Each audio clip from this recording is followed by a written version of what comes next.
গল্পের নাম দয়ালু বাঘা ও কাঠবিলালির বন্ধুত্ব। ঘন জঙ্গলের গভীরে বাস করত এক বিশাল বাঘ, নাম তার বাঘা।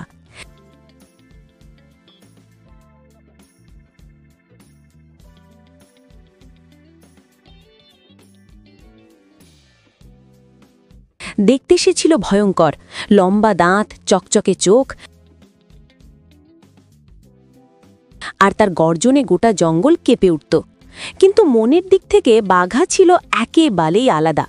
সে ছিল সরল, নিঃসঙ্গ, আর কারো ক্ষতি করতে চাইত না। সবাই বাঘাকে ভয় পেত।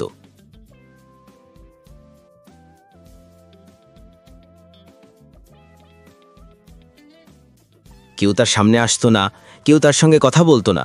ফলে বাঘা দিন কাটাতো একা একা, গাছের ছায়ায় বসে নদীর জলে নিজের প্রতিবিম্ব দেখে নিজের দীর্ঘশ্বাস ফেলে।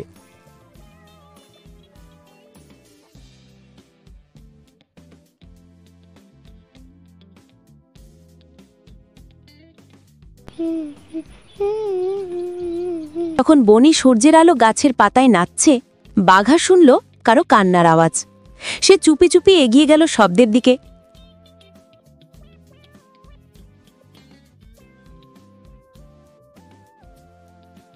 দেখে এক ছোট্ট কাঠবিড়ালি গাছের ডালে বসে কাঁদছে।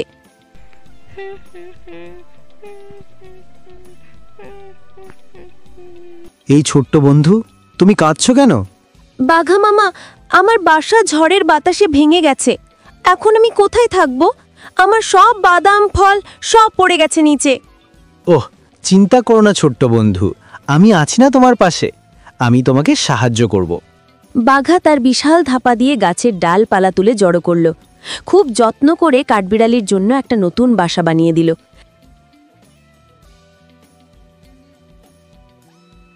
এমনকি কিছু ফলও তুলে রাখল, যাতে কাঠবিড়ালি আবার খুশি হয়ে ওঠে।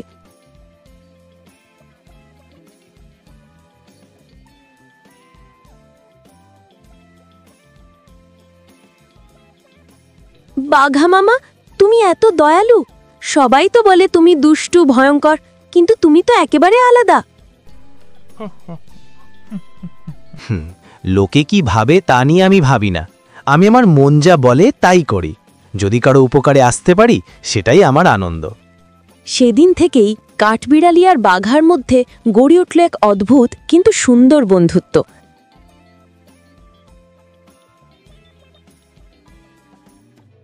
তারা একসঙ্গে গল্প করত, খেলা করত,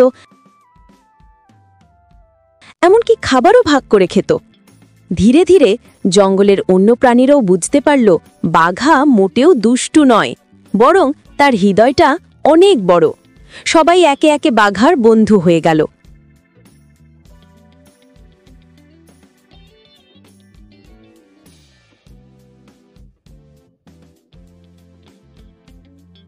এখন আমি একা নই, আমার অনেক বন্ধু আছে। মনে হয় জীবনের আসল সুখ শক্তিতে নয়, ভালোবাসার দয়ার মধ্যে লুকিয়ে আছে। বাঘা সেদিন সত্যিই একটা বড় শিক্ষা পেল, যে সত্যিকারের বন্ধুত্ব আর দয়ার মূল্য ভয় আর ভুল ধারণার চেয়েও অনেক বেশি।